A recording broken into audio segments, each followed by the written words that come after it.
উপজেলা আমরা চাই, কিন্তু তার মিডল সেন্টারটা হবে সমগ্র মানুষের। উত্তর থেকে সবচেয়ে বড় অর্থনৈতিক ব্যবস্থাগুলো উপজেলা প্রশাসন সরকার গ্রহণ করে, কিন্তু আমাদেরকে বৈষম্য শিকার হতে হয়। অধিকার এটা মধ্যবর্তী স্থানে হওয়াটা জরুরি। আমরাও আজকে দাবি করছি যে আগে যে প্রস্তাবনা দেওয়া হয়েছিল এই এলাকার সর্বমহলের সুবিধার্থে, যাতে করে উত্তর উপজেলার হেডকোয়ার্টার যেন এই উত্তর ফটিকছড়ির মধ্যবর্তী স্থানে হয়, তাহলে এই এলাকার মানুষ সুফল পাবে। এবং এই দাবিতেই আজকে আন্দোলন করা হচ্ছে। উপজেলা আমরা চাই, কিন্তু তার মিডল সেন্টারটা হবে সমগ্র মানুষের, যে কল্যাণটা হয় সকলের যাতে করে সুবিধা হয়, সেই নিরিখে দাঁতমারা এবং জুসকোলার মধ্যবর্তী স্থানে এটার হেডকোয়ার্টার হতে হবে। এই লক্ষ্যে যে চলমান আন্দোলন আজকে ধারাবাহিকতায় আজকে হরতাল এবং অবরোধ হচ্ছে, বিকালবেলা হিয়াকতে মহাসমাবেশ হবে। এরপরেও যদি কর্তা ব্যক্তিদের প্রশাসনের টনক না নড়ে, তাহলে পরবর্তীতে আমরা অসহযোগ আন্দোলনের দিকে যাইতে বাধ্য হব। শিকার হয়ে বৈষম্য বিরোধী আন্দোলন করে এই দেশকে আমরা স্বাধীন করেছি, কিন্তু উত্তর পরিসরী জনগণ এখনো বৈষম্যের শিকার রয়েছে।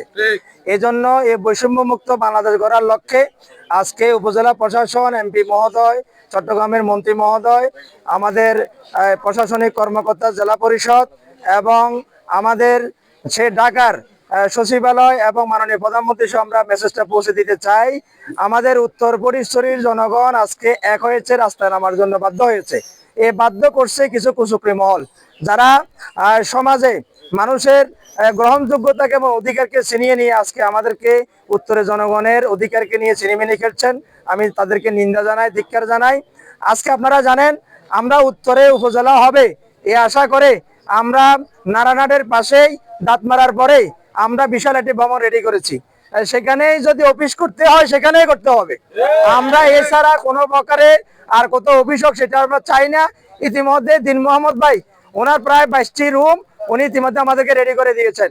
আমি উপজেলা প্রশাসন, যিনি আমাদেরকে নতুন ইউনি হিসেবে ওনাকে নির্বাচিত করেছেন এবং এসি হিসেবে নির্বাচিত করেছেন, আপনার আসবাবপত্র ফার্নিচার আপনি মধ্যস্থ হয়ে ফিতা মেপে যদি সেখানেই পরে সেখানে অফিস করতে হবে। অন্যথায় উত্তরের কোনো জনগণ এই দাবি কখনো মানবে না। আর সুরাবিল ইউনিয়নকে কেন বৈষম্যের শিকার হতে হবে, তাদেরকে নিয়ে কেন ছিনিমিনি খেলতে হবে?